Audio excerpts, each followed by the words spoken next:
धर्मराज युधिष्ठिर भगवान श्री कृष्ण से कहते हैं, हे भगवान, ज्येष्ठ मास में आने वाली कृष्ण पक्ष की एकादशी का क्या नाम है? इस व्रत की विधि तथा महात्म्य मुझे कृपा कर विस्तार पूर्वक बताइए।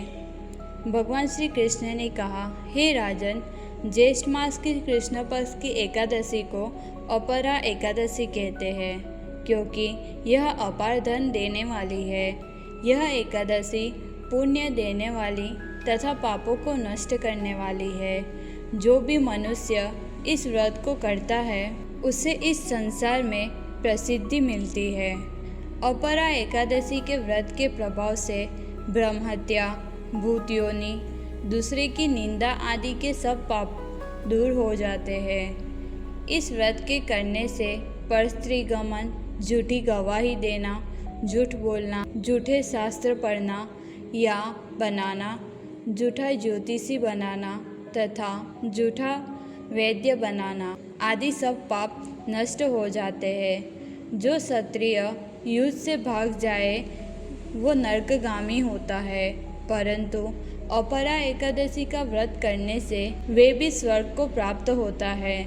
जो शिष्य गुरु से शिक्षा ग्रहण करते हैं फिर उनकी निंदा करते हैं वे अवश्य नरक में पड़ते हैं, परंतु अपरा एकादशी का व्रत करने से वे भी इस पाप से मुक्त हो जाते हैं। जो फल तीनों पुष्कर में कार्तिक पूर्णिमा में स्नान करने से है या गंगा तट पर पितरों का पिंडदान करने से है, वही अपरा एकादशी का व्रत करने से प्राप्त होता है।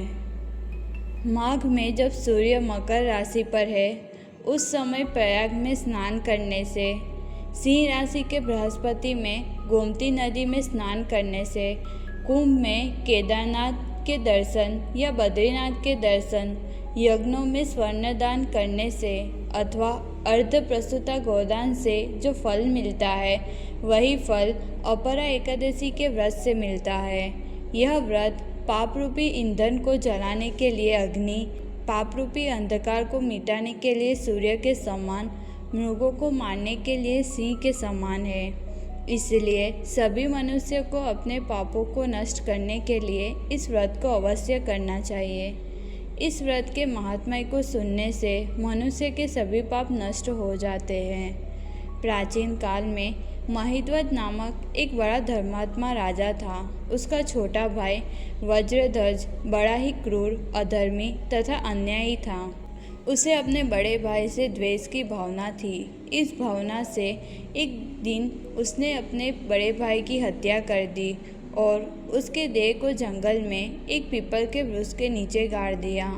अकाल मृत्यु के कारण राजा की आत्मा प्रेत रूप में वही पीपल के वृक्ष पर रहने लगी। उस विस्तार में जो कोई भी आता था उसे परेशान करने लगा। एक दिन धौम्य नामक ऋषि उधर से गुजर रहे थे। वहाँ वे उस प्रेत आत्मा से मिले और अपने ज्ञान चक्षु से उसका अतीत जान लिया। दयालु ऋषि ने राजा की प्रेत योनि से मुक्ति के लिए स्वयं ही अपरा एकादशी का व्रत किया और उस व्रत का पुण्य उस प्रेत को अर्पित कर दिया, जिससे राजा को प्रेत योनि से मुक्ति मिल गई। वह ऋषि के चरण वंदना कर आभार प्रकट किया और दिव्य देह धारण कर स्वर्ग को चला गया। इस कथा को पढ़ने या सुनने से मनुष्य सब पापों से छूट जाता है।